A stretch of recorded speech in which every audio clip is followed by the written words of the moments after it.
What's going on YouTube? OCD for EDC here. And what I got for your face balls today is a really cool knife. This thing is something that I've seen a bunch on the internet. I wanted to check one out for myself because it's just really cool the way it's put together. And it did not disappoint. The machining tolerances on this guy are super, super impressive. Um, Everything from the backspacer and how it steps down. You can see the kind of stair steps down, and then it's perfectly flush down here at the end. Just beautifully done. As you can see, there are no screws in this knife whatsoever. You can see the blade steel there, M390. And I'm going to show you how this thing's put together with zero screws. It's pretty interesting. And the tolerances are phenomenal. This thing is maybe one of the strongest knives that I have ever even handled. Unbelievable how good the lockup is on this guy, and the action on it is stellar. So anyway, let's get into it. So what we're looking at here, this is the TwoSun TS-88. So the standard size comparisons, here it is up against the Spyderco Manix 2. Here it is up against the Spyderco Native Chief. And we'll throw this guy out there. Here's the Benchmade Super Freak. That one's a pretty good size comparison. And then another TwoSun, one of my favorites, just because it's sitting here. That's the TS-129. Really cool knife. If you guys haven't checked this one out, check out the review I did on this knife. Pretty cool knife. Front flipper. Really, really beautiful carbon. But anyway, we're not talking about that knife today. We're talking about this knife. So, what we're looking at here, guys, we've got an overall length of 8.68 inches. We've got a handle length of 4.87, a blade length of 3.81, got a handle thickness of just over a half of an inch at 0.53, and we have a blade stock of 154 thousandths.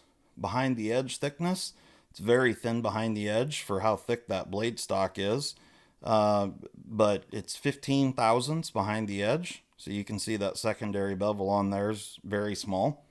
And we'll get a weight here real quick before we tear this guy apart. Let's see,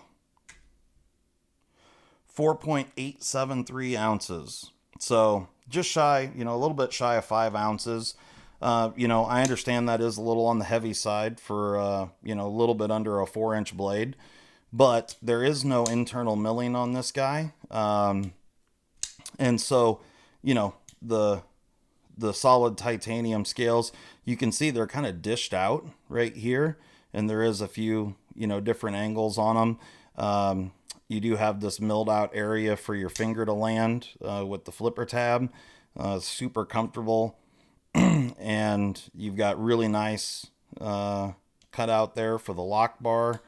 And as you can see, lockup is about perfect at about 50%.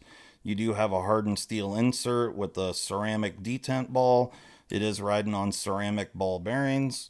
And like I said, that backspacer is just beautiful. It's contoured, or there's a chamfer down both sides, and then it's stair step down to be perfectly flush here at the end.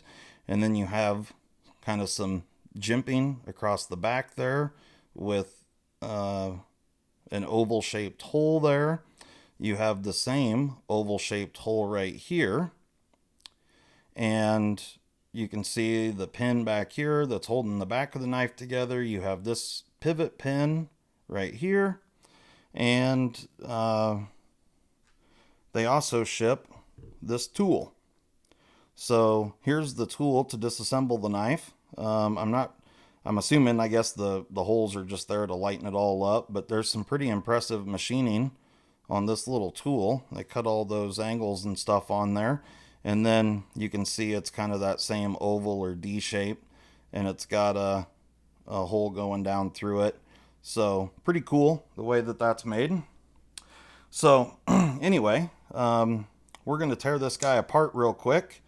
So I don't, it didn't come with any instructions, so I've just been messing around with it. But as you can see, this tool fits perfectly into this hole, and it does not rotate. It's got two flats on either side, so you know, whatever shape you want to call that, but oval shape. So back here, this, you just pull it up, and you can see where it's got this little kind of a snap deal that snaps over that pin. So the back spacer just snaps in like so, and to disassemble it, you pull it up. Now, I will tell you that when you do this, the inside does come up. The back spacer extends forward from the location pin that's holding that in, that it's pivoting on. And so you do have to open the blade, because it will hit the blade if you do that when it's closed. So from this spot here, we can kind of push in and kind of bend the scales in on the back, and then we can pull that pin back to the opening, and this is what you've got here. It's like a barbell, and that's what holds the knife together in the rear. So now that we've got this back spacer and the back pin is out of the knife, as you can see, so now we're going to take the front apart, and we're going to do that by putting the same tool in this little deal right up here, and then you have to slide it out this way. You can see it goes just like that. Now, I've only done this one other time, and it was a pretty serious pain in the ass to slide that thing out. So I'm actually gonna grab a little hammer here. I did get it by hand, but in interest of not having an aneurysm, I'm gonna try to do it like this. I don't know how well this is gonna work out, but you guys can laugh at me fumble fucking around with this mess.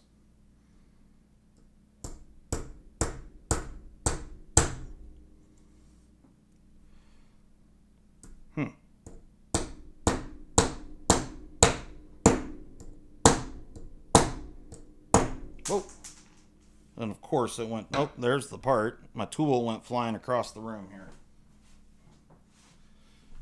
All right, there it is.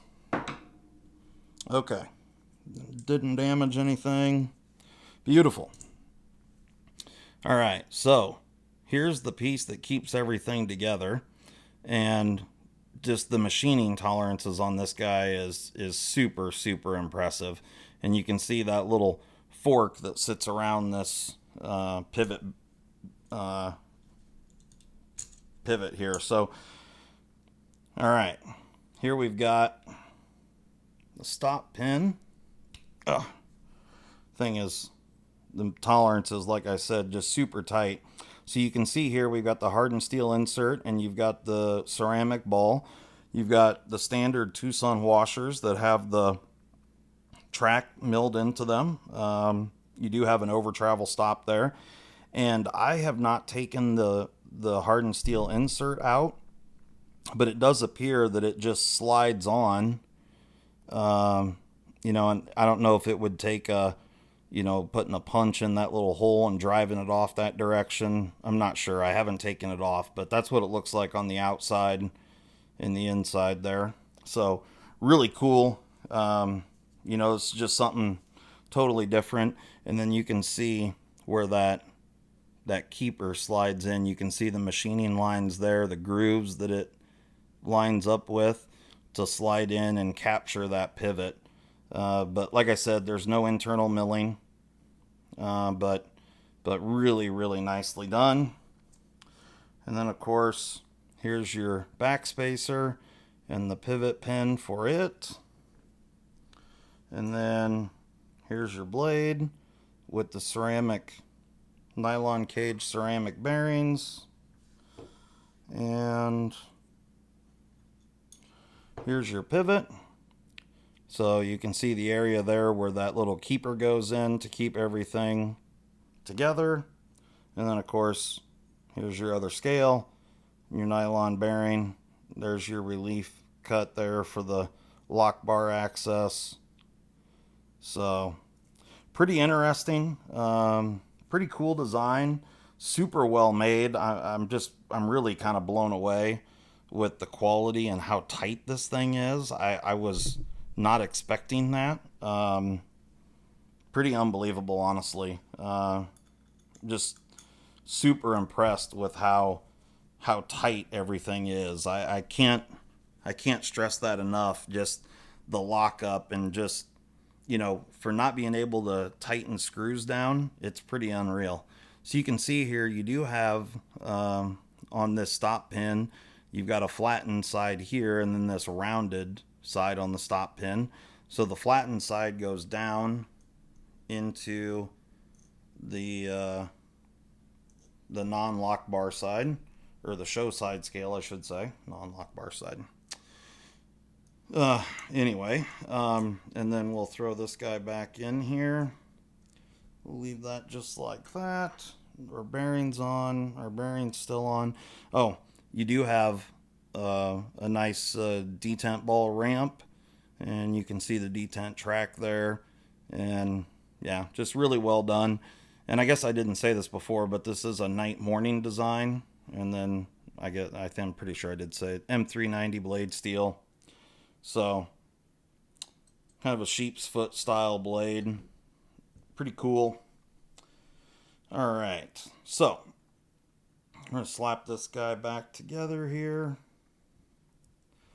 And there we go. And then this little piece here slides in this track, just like so. We're going to stick our tool back in there.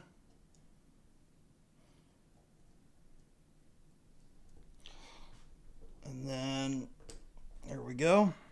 I was able just to push that back in by hand, which is great. And then, this little dumbbell goes through here and slides to the front position. Oh, shit. See, this right here is why I'm a dumbass. So, yeah, I had that the wrong orientation there. So, let's try that again. Put that back through and then slide this guy back into place. Use the little tool here. Yeah. Beautiful. So that's it, guys. Now, I would assume after doing this a handful of times, it'll get much easier to get that pin or this little plate out. Like I said, I was able to push that back in by hand, which, obviously I didn't get it out by hand. When I took the thing apart the first time, I was able to get it out, but I about had an aneurysm. But here you go. Action. Just absolutely perfect. Flip's great. Detent is great. And it is perfectly centered. And absolutely zero blade play in any direction. I mean, it's just unbelievable to me that the tolerances are good enough that there's no really adjustability there. It's not like that's going to tighten up over time. It's really impressive how well this thing is put together, and it flips extremely well. It's pretty thin behind the edge. It is a fairly thick blade stock. I wish it was thinner blade stock, but it's a full-size knife, so it's comfortable in hand. Pocket clip is good. It's got decent retention. You do have the lock bar relief cut on the exterior. That's something I really wish makers would do on the inside, just so that doesn't, your pants don't get caught up on that and dick you up trying to get the thing in and out of your pocket. This thing does go in and out of the pocket pretty well. So yeah, you know, it's a full-size EDC knife, an M390, full titanium, and it's just an interesting design. I just thought it was something that was pretty cool, something different. You got a blank canvas here for mods and whatnot, which is pretty cool. So yeah, you know, the fact that it doesn't have a bunch of screws in it, it's pretty cool and it's pretty interesting. I can appreciate the machining that went into this thing, and then, you know, to have everything turn out to where you can see there those edges. I mean, it's just perfectly flush across there, and then you got this really nice stair step backspacer. You know, that's just there for aesthetics. It doesn't really provide, you know, really any traction. It's not like I'm putting a bunch of pressure on that space or anything, holding it in hand. But really cool knife nonetheless. So TwoSun TS-88 night morning design. You know, certainly, I mean, I guess you could call this field strip. You know, certainly not as easy as the field strip CRKTs as far as taking it apart, but you know, it can be done by hand, and you can clean it out and put it back together. Yeah, and like I said, I'm guessing it'll probably get a little easier over time, but anyway, yeah, just I thought it'd be something you guys are interested in. If you guys want to support my channel, there's a bunch of links in the description below. If you're interested in any of the knives you see on here, hit me up. My email's in the description below, and I'm buying, selling, trading all the time. So, you know, if you see something that you are interested in, hit me up. It might be for sale. So anyway, thanks a lot, guys, and we will talk to you next time.